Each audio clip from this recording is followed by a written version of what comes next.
¿Puedo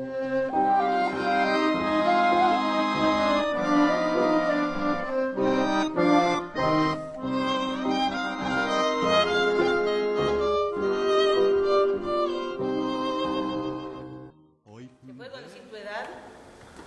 ¿Tu edad puedo decir? 92 años. ¿Pueden creer esto? ¿Qué les parece?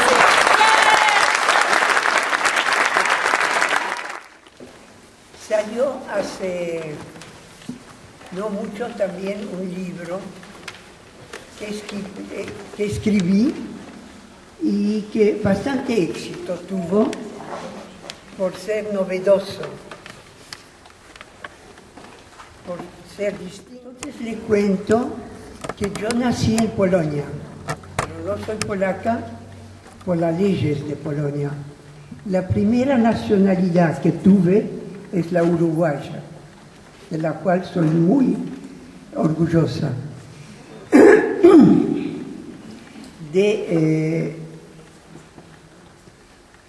A los 5 años nos fuimos a vivir a Bélgica en vista de los grandes, de mucho antisemitismo y miseria del pueblo judío en Polonia. Nos fuimos a Bélgica, donde la vida era bastante apacible, se vivía muy lindo, hasta el 10 de mayo de 1940. Bélgica era un país neutral, que frente a todos los países había declarado su neutralidad. Pero los alemanes, como en cualquier otra cosa, no respetaban nada e invadieron Bélgica. Hubo un pánico tremendo y todo el que pudo y que no pudo hizo su equipaje y se fue. Se calcula que hubo en cierto momento 5 millones de personas en las rutas. Bueno, y esto fue el 10 de mayo, que de repente estábamos plácidamente en casa, a las 6 de la mañana oímos las sirenas y dijimos, bueno, serán maniobras. Pero cuando salimos al balcón, la gente gritaba, fuimos invadidos. Bueno, la familia se reunió y decidimos de irnos, buscar lugares más seguros. Y ahí empezó la tragedia. Entramos a Francia y dijimos, bueno, Francia es un país que nunca va a ser invadido, pero no, Francia no estaba absolutamente preparada para la guerra. Supongo que vivía todavía en su gloria de la guerra del 18.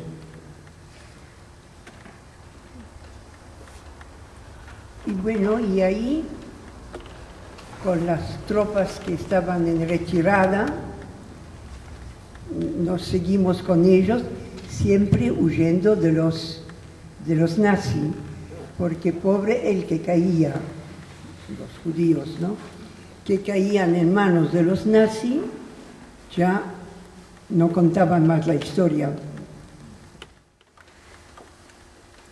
Mi esposo, un momento dado, fue agarrado en París, fue agarrado por la Gestapo y lo mandaron a un campo de concentración.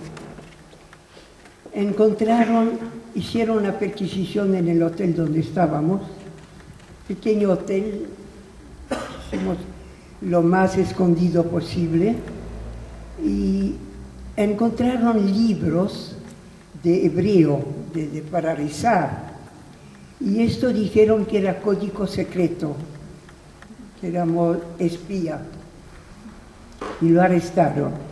Pero más tarde supe que esto fue una mera disculpa porque la orden había sido dado que todo judío en el territorio ocupado por los nazis tenía que ser arrestado y mandado a un campo de concentración.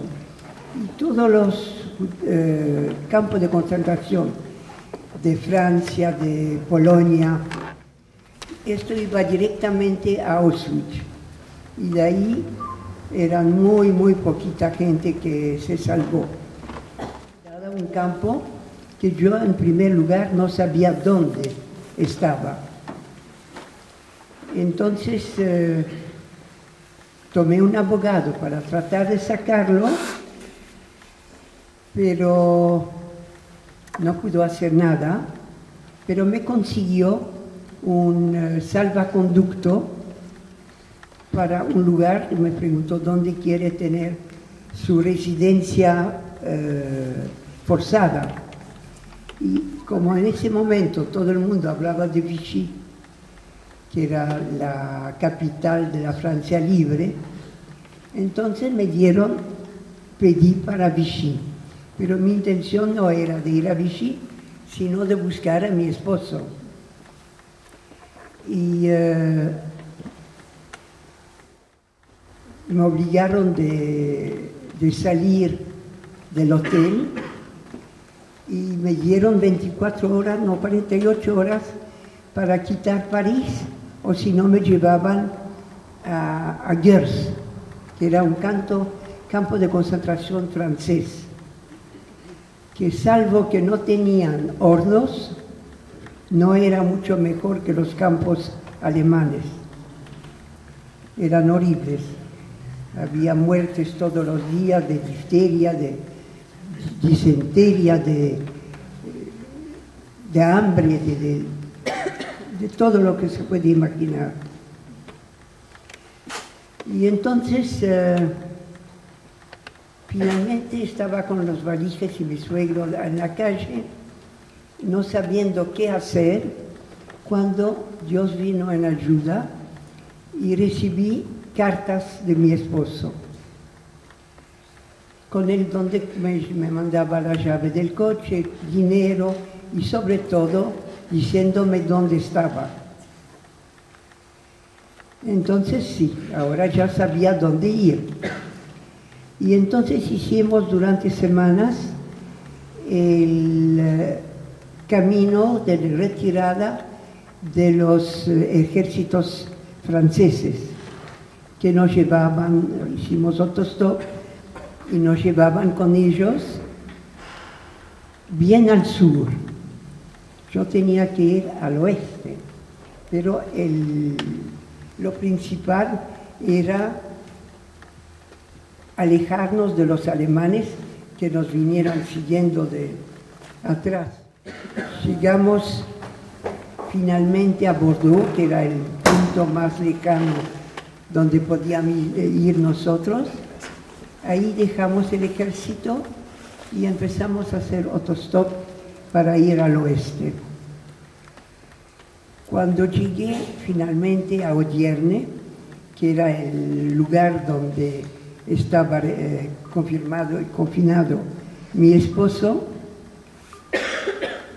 entonces me fui al campo, las visitas no eran permitidas y yo no abandoné la idea de querer ver a mi esposo. Y finalmente, con lástima, me dejaron entrar a ver al comandante. Y el comandante me dice: usted es la primera persona que llegó hasta acá. A mi esposo le digo: mira, yo voy a tratar de alquilar algo cerquita de acá y después voy a volver, porque el centinela me dijo, después de las 4, el comandante no está y la dejo entrar. Voy a tratar de alquilar algo, bañarme, que desde la salida de Berlín, de desde París, no me había bañado ni cambiado, y después vuelvo y vamos a armar algo, a ver cómo se puede salir de aquí. De Francia primero había dos líneas de demarcación. Una que estaba más al norte, que era la Somme, que es un río, y la otra es Bergerac, más al sur, que cortaba las dos, separaba las dos Francias, la Francia ocupada de la Francia libre, libre entre paréntesis, porque había un cuartel general alemán ahí. Y esto se lo hacían pasar la gente que pagaba, la gente que las hacían pasar. Y la primera línea fue, como la ciudad estaba cortada en dos, hay gente que trabajaba de un lado y del otro, y tenían un salvaconducta para ir, para poder moverse. Entonces, esta gente, por una paga, le hacían pasar en su carnet, en un sobre de bacalita, ponían su foto encima de la foto de ellos. Y usted pasaba de noche, el guardia medio dormido, alemán, y siempre me pregunté si estaba tan dormido o si estaba a mitad con nuestro guía. En todo caso, miraba la foto, miraba usted, good, bueno. Paz. Esto era mucho más difícil porque era un puente muy largo, puente que podía ir de un lado al otro, tal vez más. Entonces había unos 5 o 6 minutos que había cambio de guardia. Y eran los minutos que se empleaban para pasar a la gente de un lado al otro. Entonces, con la orden de correr, sin pararse bajo ningún concepto, pasamos corriendo y los alemanes, que estaban mucho más lejos, que volvían para la guardia, nos vieron. Y entonces, halt, halt, no hicimos caso y corrimos. Ellos balearon, pero no nos pudieron agarrar porque era muy lejos. Y así llegamos a Francia Libre. Pero ahí todavía no terminó la tragedia. Una parte nos daban la residencia, nos daban 24 horas y a otro departamento. Y así hicimos cuantos departamentos, hasta llegamos a uno donde teníamos un amigo que era senador de Bélgica, que era nuestro abogado, y él nos procuró un salvaconducta Pirineos para salir a España mientras llegaron nuestros visas para el Uruguay, que nos otorgó personalmente el doctor Amézaga, que era en esta época el presidente de la República. Y teníamos la visa de entrada a España, porque el barco salía de Bilbao, pero no teníamos la visa de salida de Bélgica, porque de Francia, porque Hitler había dado la orden de no dar visas de salidas a los judíos, porque ya estaba en marcha la solución final. La solución final fue una gentileza, entre comillas, ¿cómo? Urdida por supuesto, por Eichmann y por Heinrich, bajo las órdenes de Hitler, por supuesto, que ningún judío en estos territorios ocupados por Alemania no se escapara de la solución final, que era la solución de matar todos los judíos, no dejar uno solo vivo. Habíamos arreglado con un contrabandista, porque no sé si saben lo que son los Pirineos. Sí, pero aparte de montañas. Los Pirineos son cadenas de montañas, es un océano verde, en vez de agua es verde, bosques y bosques tan densos que no había dónde pasar. Y solamente los contrabandistas tenían sus caminos para pasar en esto. Entonces habíamos tomado un contrabandista, claro, con una paga, y ahí cuando nos fuimos de noche, a la entrada de la noche, empezamos a subir. Entonces pasaron dos gendarmes en bicicleta y entonces el contrabandista nos dice: tírense en la zanja. Nos tiramos en la zanja, ellos pasaron. No sé muy bien si era porque eran 2 contra 4 o si estaban apurados, pero por suerte que no nos arrestaron. Pero la tragedia empezó. El contrabandista no quiso más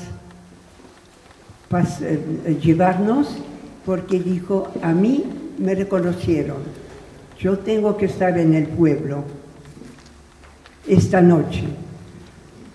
Dice: pero el camino es fácil, yo le explico y ya está. Ustedes agarran un caminito,